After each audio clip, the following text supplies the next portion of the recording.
Well, hello, I'm Wayne Hudson. And I'm Jeremy Tillman. Here we are with another coaching tip for the Christ life. You know, Coach Tillman's getting ready for high school football season to start, and what an exciting time of the year that is. And you know, as former coaches and also former players, there was something that we often did before we went out on the field, and it was we prayed together. But we often use this model prayer that we call the Lord's Prayer.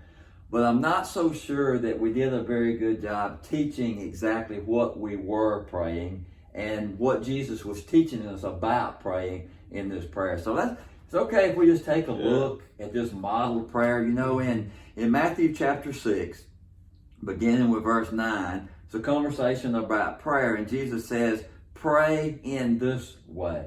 And then he says this, he starts off, he says, Our Father who is in heaven, hallowed be thy name. Your kingdom come, your will be done on earth as it is in heaven. Let's take a few videos and that's a few days, and let's just talk about what this actually says and what it means. I think that let's start with a couple of words like praise and maybe purpose. Would you explain that to us? Yeah, and going back, I do think you're absolutely right, because for so long in praying that as a player, and then even as a coach, I took that for granted, you know, and then it was almost more of a ritual rather than us really pausing and thinking about what you just mentioned, what we're actually praying here.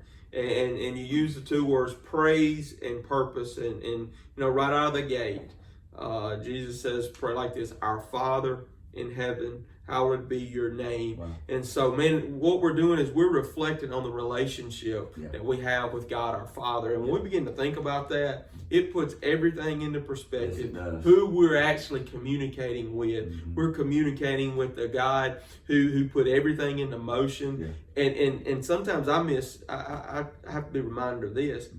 He's the one who tells our heart to beat. Right now, us sitting right here. Right. And so before we ever pray anything out of we need to think about who we're praying to. Right. It's our Father in heaven, and holy is his name. And so we praise him. We praise him for who he is. We praise him for his mighty works. And then you also use the word purpose as it goes on in the prayer. Your kingdom come. Your will be done on earth as it is in heaven. So what are we doing? We're committing to his purpose. That's right. We're committing to his plan and his will. And so it's in full submission, full surrender to him. And when we really stop and we reflect on that, I know for me, it puts a lot of things into perspective. It's not just me spitting out some words, that's right, but it's me being reminded that I'm speaking to the God of this universe, our Father who's in heaven, our Father who created all, who created us, who puts breath in our lungs. And what we're doing is we're bowing to him and saying, God, your will be done. That's right. That's right. That's good. You know, and our challenge for you today and also for us is let's just don't say this prayer. But man, when your team gets together and you get ready to pray, think about who you're praying to and think about his plan and his purpose for our life. Man, he's been so good to us. Yeah. And he is the maker of heaven and earth.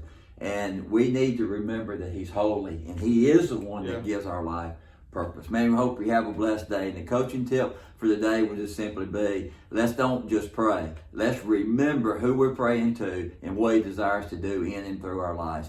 Love you. Hope you have a great day. God bless you. Let Jesus be Jesus in you.